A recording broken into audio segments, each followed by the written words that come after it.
बिस्मिल्लाहिर्रहमानिर्रहीम। अस्सलामुअलैकुम मोहतरम नाजरीन व सामीन। आप सुन रहे हैं हैदरान, जिसके मुसन्निफ हैं मोहतरम तारिक इस्माइल सागर साहब, और मैं हूं डॉक्टर मोहम्मद उनीब सलीमी।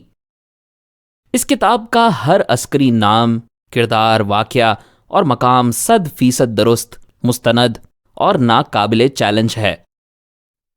तो आइए मोहतरम नाजरीन व सामीन, हम बढ़ते हैं इस कहानी की तीसरी किस्त की जानिब। कैप्टन अनोज के लिए शिपाली की आमद से ज्यादा अहम और कोई खबर नहीं थी। दोनों की मुलाकात आज 3 माह बाद हुई, और ये 3 माह जिस कर्ब में कैप्टन अनोज ने गुजारे उसका अंदाजा वही लगा सकता था। वो गुज़श्ता 6 माह से श्रीनगर में था। रिटायर्ड ब्रिगेडियर का बेटा होने के नाते यूं तो उसे फौज में दूसरों के मुकाबले में एज हासिल ही था, लेकिन अपनी जहानत से भी उसने अपने लिए दूसरों के दिलों में बड़ी जगह बना ली थी। ब्राह्मण घराने से अनोज का ताल्लुक जरूर था, और खुसूसन उसकी माँ, जो दिल्ली के एक कॉलेज में अंग्रेजी की प्रोफेसर थी, बड़ी ही कदामत पसंद औरत थी। उसका खानदान आला सरकारी अफसरों से अटा पड़ा था, लेकिन हर घर में एक मंदिर जरूर मौजूद था। 2-3 माह बाद किसी न किसी बड़े मंदिर की यात्रा और वहां कोई बड़ा चढ़ावा चढ़ाना उनका मामूल था। शिपाली से उसकी मुलाकात भी इसी चक्कर में हुई थी। इस रोज अचानक ही उसे पिताजी का फोन आ गया। हम लोग माता रानी के दर्शनों के लिए विष्णु मंदिर जा रहे हैं। तुम कटरा के ऑफिसर्स में पहुंच जाओ। वहां कर्नल मल्होत्रा तुम्हारा मुंतजर होगा। अनोज के लिए किसी सवाल की गुंजाइश मौजूद ही नहीं थी। उसकी वजह भी उसके पापा जी ही थे, जो रिटायरमेंट के बाद भी खुद को ब्रिगेडियर ही समझते थे। वो बस ऑर्डर करते थे और इस बात का तकल्लुफ ही नहीं करते थे कि दूसरी तरफ अपनी बात का जवाब तो सुन लें। अनोज के लिए ये कोई पहला तजर्बा नहीं था कि इतने शॉर्ट नोटिस पर उसे श्रीनगर से ब्रिगेडियर साहब के हुक्म पर जम्मू जाना पड़ रहा था। ऐसा उसके साथ अक्सर होता था। वो जानता था कि उसके पापा ने उसकी छुट्टी का बंदोबस्त पहले ही कर लिया होगा, क्योंकि उसका कमांडिंग अफसर ब्रिगेडियर शकुला का शागिर्दे खास था, और आज तक उस्तादी शागिर्दी के इस रिश्ते को बखूबी निभा रहा था। कैप्टन अनोज शकुला के लिए उसका सीओ ही नहीं, भारतीय फौज का हर दूसरा अफसर अंकल की हैसियत रखता था, क्योंकि ब्रिगेडियर शकुला 5 साल तक कमांड एंड स्टाफ कॉलेज के कमांडेंट रहे थे। शायद ही कोई ऐसा अफसर उसे अपनी गुज़श्ता 3 साला नौकरी में मिला होगा जो उन्हें ना जानता हो। उन दिनों उसे अपनी यूनिट के साथ श्रीनगर पहुंचे अभी 10वां ही रोज था। उन 10 दिनों में उसे सिवाय मामूल की पेट्रोलिंग के और कोई काम नहीं था। इस दौरान एक मर्तबा उसका टकराव आतंकवादियों से हुआ था, जिन्होंने घात लगाकर हमला किया, लेकिन आर्मर्ड कार में होने की वजह से वो फायरिंग से महफूज रहा। अलबत्ता उसका कोर्समेट कैप्टन भाटिया, जो जीप में ड्राइवर के साथ अगली सीट पर बैठा था, जख्मी हो गया। वो तो किस्मत अच्छी थी कि गोली उसे बराह रास्त नहीं लगी, वरना ड्राइवर के साथ वो भी सवरगबाश हो जाता। फायरिंग इतनी अचानक और तेज थी कि 3-4 मिनट तक तो आर्मर्ड कार से बाहर निकलना कैप्टन अनोज के लिए मुमकिन ही नहीं था। लेकिन वो डरा और घबराया नहीं। उसने अपने साथियों को ललकारा, जिन्होंने अंधाधुंध जवाबी फायरिंग की। 2-3 मिनट बाद अनोज को एहसास हुआ कि वो हवा में गोलियां चला रहा है। हमलावर तो गायब हो चुके थे, अलबत्ता वहां सहमे हुए कश्मीरी बच्चे, औरतें और मर्द कोनों खुदरों में अपनी जान बचाने के लिए जरूर छुपे हुए थे। उनका पीछा करो, उसने अपने साथियों को ललकारा। अपनी गन संभाल कर वो सामने गली की तरफ बढ़ा, जिस तरफ उसने हमलावर को भागते देखा था। लेकिन अचानक ही मेजर भटल ने उसे रोक दिया। सर, वो उस तरफ, उसने हाथ की उंगली से एक समत इशारा किया। It's a trap, I know, उन्होंने अनोज की बात काटते हुए कहा। अनोज चौंके बगैर ना रह सका। वाकई अगर वो अंधाधुंध उनके ताकुब में जाता और उस तंग गली में दाखिल होता, तो उसके किसी साथी का कैप्टन अनोज समेत उन अंधी गलियों से सलामत बाहर आना कभी मुमकिन ना होता। थैंक यू सर, उसने मेजर की तरफ देखकर एहसास तशक्कुर से सर हिलाया। थोड़ी देर बाद वो जख्मी कैप्टन भाटिया और 3 साथियों की लाशें लेकर वापस जा रहे थे। कैप्टन अनोज के लिए पहला तजर्बा ही बड़ा भयानक था। उसने अपनी यूनिट के यहाँ आने से पहले उन अफसरों और जवानों की बातें सुनी थीं जो श्रीनगर में ड्यूटी करके गए थे। उनमें से बेशतर तो उसे जहनी मरीज दिखाई देते थे। मैं कहाँ फंस गया हूं? उसने अपने आप से पहला सवाल किया। जवाब में फौरन ब्रिगेडियर साहब उसकी आंखों के सामने आ गए और वो अपनी इस बुज़दिलाना सोच पर ही लानत भेजने लगा। वो ब्रिगेडियर शकुला का साहबजादा था। उसके बाप के सीने पर मिलिट्री एजाजात की कितार सजी हुई थी। उसका शुमार भारतीय फौज के चुनिंदा अफसरों में होता था। इस रोज कैप्टन अनुज ने डट कर श्रीनगर में रहने का फैसला कर लिया था। ब्रिगेडियर साहब का मैसेज तो मिल गया होगा, उसके सीओ ने फोन आने के कुछ ही देर बाद उससे पूछा। यस सर, कैप्टन अनुज ने कदम जमाते हुए कहा। आज शाम को निकल जाओ, एक यूनिट वापस जा रही है, तुम्हें रास्ते में ड्रॉप कर देंगे। कमांडिंग ऑफिसर ने तो सारा मसला ही हल कर दिया था। बट सर, ये तुम्हारा प्रॉब्लम नहीं है, उन्होंने कहा और आगे बढ़ गए। इस रोज कैप्टन अनुज के दिल में अपने बाप के लिए इज्जत दो चंद हो गई। इन हालात में जबकि किसी को 1 घंटे की छुट्टी नहीं मिलती थी, उसे 3 दिन की छुट्टी मिल चुकी थी। शाम गए जब श्रीनगर से जम्मू की तरफ जाने वाली बीएसएफ की एक कंपनी की जीप में वो आज़िम सफर था, तो ये सोचकर हैरान हो रहा था कि आखिर इतनी पढ़ी लिखी और एडवांस फैमिली के लोग इतने धार्मिक क्यों हैं। खुद उसे कभी धर्म से कोई दिलचस्पी नहीं रही थी। वो मंदिर की बजाय अपना वक्त किसी और जगह गुजारना ज्यादा पसंद करता था, लेकिन वालिद के हुक्म पर उसे विष्णु यात्रा के लिए जाना पड़ रहा था। रात के आखिरी पहर वो कटरा पहुंचा, जहां पहले से सड़क किनारे एक और गाड़ी उसकी मुंतजर थी, जो उसे ऑफिसर्स मेस में ले आई। अनुज ने अपने लिए पहले ही से रिजर्व कमरे का रुख किया और लंबी तान कर सो गया, क्योंकि वो जानता था खा हालात कैसे ही क्यों ना हो, उसके पापा जी 8:30 बजे उसे नाश्ते की मेज पर देखना चाहेंगे। और ऐसा ही हुआ। ठीक 8 बजे मेस हवालदार ने उसे जगा दिया। सर, ब्रिगेडियर साहब का हुक्म है, आपको 8:30 बजे ब्रेकफास्ट के लिए उनके पास पहुंचा दिया जाए। अच्छा यार, गिव मी 15 मिनट्स। मेस हवालदार सैल्यूट मारकर चला गया। 15 मिनट बाद वो सिविलियन ड्रेस में तैयार होकर वहां मौजूद था और एक जीप उसे पहाड़ी के दूसरी तरफ फैमिली रूम्स की तरफ ले जा रही थी। 10 मिनट बाद जब वो फैमिली रूम्स पहुंचा तो दरवाजे पर उसके पापा जी इस्तकबाल के लिए मौजूद थे। जय हिंद, उसने बाप को देखते ही हाथ जोड़े और झुककर उनके पांव छू लिए। जय हिंद। ब्रिगेडियर शक्ला ने उसकी कमर थपथपाते हुए उसे चलने का इशारा किया। मामा कैसी हैं पापा? चलते चलते ही उसने सवाल किया था। वो जानता था ब्रिगेडियर साहब कम अज कम उससे बात करने के मामले में खासी कंजूसी का मुजाहिरा करते हैं। एकदम शानदार, जबरदस्त, मिलकर देख लेना। तुम्हारा सफर कैसा रहा, कब पहुंचे? ब्रिगेडियर ने जवाब के साथ ही सवाल भी कर दिया। रात 3 बजे पापा। इट्स ओके, सोल्जर के लिए नींद जरूरी नहीं। ब्रिगेडियर साहब ने उसकी तरफ देखे बगैर बड़े सर्द लहजे में जवाब दिया। दोनों लॉन से गुजरकर अब बरामदे तक आ गए थे, जहां उसकी मां दोनों बाजू फैलाए उसकी मुंतजर थी। करीब आने पर उसने अनुज को अपनी बाहों में समेटा, जैसे मुर्गी अपने बच्चों को बिल्ली से बचाने के लिए समेटती है। वो अनुज का मुंह चूमने लगी थी। इनफ, ब्रिगेडियर साहब का हुक्म मौसूल हुआ। ये बच्चा नहीं है, कैप्टन है, इंडियन आर्मी का ऑफिसर। मेरे लिए तो वही अनुज है अभी तक जिसे मैं अपने हाथ से खाना खिलाया करती थी, मिसेस शक्ला ने उसकी बलाएं लेते हुए कहा। माँ बेटे का लव सीन अगर खत्म हो गया हो तो नाश्ता कर लें, वहां कुछ और शरीफ लोग मौजूद हैं। ब्रिगेडियर साहब ने उन्हें चलने का इशारा किया और डाइनिंग हॉल में मौजूद शरीफ लोगों को देखकर कैप्टन अनुज की तो बाछें खिल गईं। शिपाली, मेजर जनरल कुलवंत की बेटी ने अपना तारुफ कराने के लिए उसकी तरफ हाथ बढ़ाया। अनुज, उसने शिपाली को गर्मजोशी से जवाब दिया। कैप्टन अनुज शकुला। ब्रिगेडियर साहब ने तारुफ मुकम्मल किया तो यहां मौजूद मेजर जनरल कुलवंत, उसकी पत्नी और शिपाली तीनों ने जोरदार कहकहा लगाया था। यार शकुला, तू कभी रिटायर नहीं हो सकता, मेजर जनरल कुलवंत ने हंसते हुए कहा।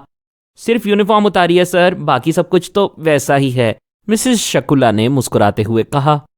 नाश्ते की टेबल पर कैप्टन अनुज इस तरह नाश्ता कर रहा था जैसे दौरान तरबियत वो देहरादून एकेडमी में किया करता था। वो जानता था अगर फौजी उसूलों की जरा सी भी खिलाफ वर्जी हुई तो उसके पापा सबके सामने डांट देंगे। न जाने क्यों उसे यूं लग रहा था जैसे शिपाली उसके दिली जज्बात समझ रही है, क्योंकि वो मुसलसल मुस्कुरा रही थी और कन अखियों से उनकी तरफ देखती भी जाती थी। मैं श्रीनगर में ही रहता हूँ, कैंटोनमेंट एरिया में। जब तक श्रीनगर में हूँ अपना घर समझकर आते रहना। तुम्हारे बाप का कोर्स मेट हूँ, फर्क सिर्फ इतना है कि मेरी रिटायरमेंट में 1 साल बाकी है। उसके साथ ही उसने कहकहा लगाया। कैप्टन अनुज हैरान था कि उसके वालिद के इतने करीबी दोस्त इतने जिंदा दिल भी हो सकते हैं। 3 माह से मेरे पीछे पड़ा हुआ था विष्णु यात्रा करने के लिए। आज फंसा ही लिया मुझे, उसने फिर कहकहा लगाया। जनरल कुलवंत मुसलसल बोल रहा था। उसने माहौल की सारी टेंशन खत्म कर दी थी। नाश्ता खत्म होने तक वो अपनी बेटी, बेटे, बीवी और अपना ही नहीं, अनुज के बाप का भी मुकम्मल तारुफ करवा चुका था। शिपाली ने फाइन आर्ट्स में मास्टर किया था और अब श्रीनगर के आर्मी स्कूल में पढ़ाती थी। उसे कश्मीर बहुत पसंद था और उसने अपने वालिद से कह दिया था कि वो उनके कश्मीर से भारत वापस जाने के बाद भी यहीं रहेगी। इस बात का इल्म भी उसे जनरल कुलवंत ही से हुआ था। नाश्ते के बाद सब लोग आपस में बातें करने लगे। शिपाली उसे लॉन के एक कोने में ले आई थी। लगता है आप बोलने से पहले तोलते जरूर हैं, उसने अनुज की संजीदगी पर तंज की। नहीं, ऐसी तो कोई बात नहीं, वो दरअसल पापा के सामने, अनुज ने माजरत पेश की। व्हाट भाई, मैं तो अपने बाबूजी के साथ 15-20 मिनट बात ना करूं तो मेरा इंटरव्यू शुरू कर देते हैं, शिपाली ने हंसते हुए कहा। बहुत ग्रेट बंदे हैं, पहले सुना था, आज देख भी लिया, कैप्टन अनुज ने मुस्कुराते हुए कहा। और अब देखते ही रहेंगे, मेरा मतलब है हमारे यहाँ आना जाना तो लगा रहेगा ना, शिपाली भी मुस्कुरा गई। ओह श्योर, अनुज ने कहा। दोनों के वालदैन ने उन्हें डिस्टर्ब नहीं किया। शायद लाशूरी तौर पर कोर्स मेट ही नहीं, बहुत करीबी दोस्त भी थे और एक दूसरे से उनकी रफाकत की मिसालें इंडियन आर्मी में दी जाती थीं। थोड़ी देर बाद ही वो विष्णु यात्रा पर जा रहे थे। कटड़ा से विष्णु माता के मंदिर तक का सफर पैदल और 5 से 6 घंटों पर मुश्तमिल था। पहाड़ी रास्ता जिस पर हुकूमत ने बहुत सहूलियात भी फराहम की थीं, लेकिन फिर भी इतना तवील सफर। यूं तो अब यहां जीप के लिए सड़क बना दी गई थी, लेकिन यात्री उसका कम ही इस्तेमाल करते थे। माता रानी के श्रद्धालु पैदल चलने को तरजीह देते और रास्ते में थक कर सस्ताने बैठ जाते। दोनों फौजी अफसरान ने, जो माता विष्णु के भगत थे, उस पर अमल किया और पैदल ही चलने को तरजीह दी। उनका सामान अलबत्ता एक पोर्टर ने उठा रखा था। कैप्टन अनुज और शिपाली के लिए तो कोई खास मसला नहीं था, लेकिन वो ये देखकर हैरान रह गए कि उनके बुजुर्गों ने किसी भी लम्हे कमजोरी का मुजाहिरा नहीं किया। कैप्टन अनुज ने हाल ही में आर्मी का इंटेलिजेंस कोर्स पास किया था, इसलिए वो बखूबी अंदाजा लगा सकता था कि कुछ सादा पोश यात्रियों के रूप में उनकी हिफाजत के लिए उनके आगे पीछे चल रहे हैं। भारतीय आर्मी अपने अफसरान को इस तरह अगरवादियों के रहमो करम पर तो छोड़ नहीं सकती थी। भेरू मंदिर तक का फासला उन्होंने बमुश्किल 2 घंटे में तय कर लिया था। यहां सस्ताने और चाय पीने के बाद वो हाथी मथा की तरफ जा रहे थे, जहां पहुंचकर उन्होंने भोजन किया और आगे चल दिए। सूरज गुरूब होने से पहले वो माता रानी के मंदिर पर पहुंच गए थे। 4-4.5 घंटे के इस रास्ते का हासिल कैप्टन अनुज के लिए शिपाली और शिपाली के लिए कैप्टन अनुज थे। दोनों ने जी भर के बातें की, एक दूसरे से मुकम्मल आगाही हासिल की और अब दोनों एक दूसरे के इतने करीब आ चुके थे जिसका शायद उन्होंने जिंदगी में कभी तसव्वुर भी नहीं किया था। दोनों के लिए यहां होने वाली रसूमात और इबादत कोई हैसियत नहीं रखती थी। वो एक दूसरे में मगन थे। रात को जब सराय में बाकी घर वाले थक हार कर लंबी तान कर सो रहे थे, तो दोनों सराय के बाहर पहाड़ी भूल भुलैयों में एक बड़े पत्थर पर आलती पालती मारे एक दूसरे में गुम थे। कैप्टन अनुज को श्रीनगर में क़ियाम का जवाज मिल चुका था और शिपाली को अपना जीवन साथी। यहां से वापस और फिर कटड़ा से श्रीनगर तक का सफर कैप्टन अनुज ने जनरल कुलवंत की फैमिली के साथ किया था और अपनी यूनिट में पहुंचकर भी वो अभी तक माता विष्णु की पहाड़ी भूल भुलैयों में खोया हुआ था। शिपाली और कैप्टन अनुज की मोहब्बत बांस के दरख्त की तरह परवान चढ़ी। अभी उसे श्रीनगर वापस लौटे बमुश्किल 2 माह गुजरे थे जब उसकी ड्यूटी एडवांस इंटेलिजेंस यूनिट के साथ लग गई। वो अपनी बटालियन की इंटेलिजेंस यूनिट में शामिल हो गया, जहां उसे शिपाली से मुलाकात के ज्यादा मौके मुयस्सर आने लगे। इंटेलिजेंस यूनिट में आने से कैप्टन अनुज को हालात ज्यादा करीब से देखने का मौका मिला। उसने बड़ी मेहनत से श्रीनगर में अपना नेटवर्क फैलाया था और मुजाहिदीन से बरगश्ता 2 ऐसे मुजाहिद ढूंढ लिए थे जिनके जरिए उसे कई अहम इत्तलाआत इतनी बरवक्त मिल जाती थीं कि उसके अफसरान भी बसा औकात हैरान रह जाते। 2 मरतबा तो ऐसा हुआ कि कैप्टन अनुज के सोर्स ने उसे मुजाहिदीन की तरफ से होने वाले हमलों से बमुश्किल 15-20 मिनट पहले खबरदार किया, जिससे कई जानें बच गईं। जिंदगी अपने ढंग से बड़ी शानदार गुजर रही थी कि अचानक शिपाली को एक खुसूसी कोर्स के लिए दिल्ली जाना पड़ा। 3 माह का ये कोर्स शिपाली की डॉक्टरेट के लिए जरूरी था। अनुज ने उसे बादले नखास्ता ही हाँ की थी, वरना तो वो एक दिन भी उसके बगैर गुजारने का तसव्वुर नहीं कर सकता था। हवाई अड्डे पर उसने खुद शिपाली को रुखसत किया था और बड़े बोझल दिल से वापस यूनिट में आया। 3 माह उसने 3 सदियों की तरह गुजारे। इस दौरान गो के काम का दबाव बहुत ज्यादा था। मुजाहिदीन की कार्रवाइयां अपने नुक्ताए उरूज को छू रही थीं। हर रोज वो किसी ना किसी आर्मी कॉन्वॉय पर घात लगाते और अपना काम करके निकल जाते थे। अनुज का बनाया नेटवर्क इस एरिया में सबसे कामयाब जा रहा था। पल पल की खबर मिल रही थी और उसकी इज्जत वकार में मुसलसल इजाफा हो रहा था। इस दौरान उसे 3 मरतबा आला सतह की मीटिंग्स के लिए दिल्ली जाना पड़ा। तीनों मरतबा उसने शिपाली से मुलाकात की और दिल की भड़ास निकाली थी। 3 माह कैसे गुजरे उसका एहसास शिपाली को ना हो सका और आज वो अपना कोर्स कामयाबी से मुकम्मल करके श्रीनगर वापस जा रही थी। एयरपोर्ट पर कैप्टन अनुज बेचैनी से उसका मुंतजर था, जिसने उसकी आमद पर तमाम एहतियातें बालाए ताक रखते हुए उसे अपनी बाहों में समेट लिया। दोनों ने वो रात जाग कर गुजारी थी। शिपाली की आमद के तीसरे ही दिन कैप्टन अनुज कुमार को वो हुक्म मिला जिसके ना मिलने की वो हमेशा दुआएं किया करता था। उसकी बटालियन दराज कारगिल सेक्टर जा रही थी। गो के ये फासला इतना ज्यादा नहीं था, लेकिन अब वो शिपाली को बहुत मिस करने लगा था। अगले रोज अपनी यूनिट के साथ वो दराज कारगिल सेक्टर जा रहा था, जहां बड़ी आजमाइशें उसकी मुंतजर थीं। कुछ लम्हों के लिए तो इस खबर ने कैप्टन अनुज को चकरा कर रख दिया। उसे समझ नहीं आ रही थी कि क्या करे, किधर जाए। शिपाली से 3 माह बाद उसका मिलाप हुआ था और अब उसे लाइन ऑफ कंट्रोल पर धकेला जा रहा था, जहां से वापसी की उम्मीद तो जरूर की जा सकती थी, लेकिन तारीख नहीं दी जा सकती थी। इस रोज शाम को ऑफिसर्स क्लब में जब शिपाली और वो एक कोने में बैठे कॉफी से दिल बहला रहे थे, तो उसने शिपाली को यह दिल दहला देने वाली खबर सुनाई। व्हाट? शिपाली ने दुख और हैरत के मिले जुले जज्बात से रद्द-ए-अमल जाहिर किया। हाँ Shipali, it's a part of my duty.